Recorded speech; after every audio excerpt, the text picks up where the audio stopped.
Hello and welcome to this tutorial, and in this tutorial we are going to learn how to use multiple methods inside a single class. So as you could see, this is our main class right here and this is our main method, and I've already mentioned that this thing right here is going to be main method. That is because it has a keyword called main. Now apart from this main method, we could include as many methods as we want inside this main class, which is called as the my class, and we could go ahead and create a new method and we could call in that particular method inside our main method. So let's go ahead and create one more method. So in order to create one more method, we go right below this main class where this main class ends. We go right here and we use the same syntax in order to create a method. So the first thing which we need to do is that we need to type in public. But for the sake of the new method which we are creating, we are going to type in private.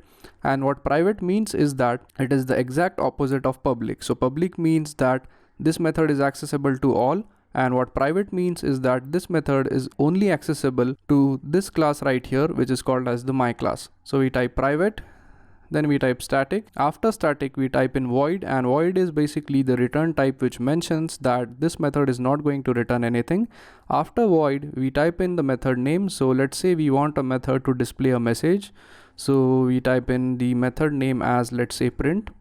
Then we use parentheses and opening and closing curly bracket to contain the code of this method. So once we have the method, we write some code into it. So we type system.out.println to display something on the screen, and let's say this says hello from second method. So as you could see, we have successfully created this method right here, which is called as the print method, which is basically going to print out some text onto the output screen. And as you could see, our main method is blank right now, and if we save the code and now if we go ahead and execute it, as you could see, it is not going to display anything. And the reason for that is that we have actually created this method right here, but method creation alone is not enough.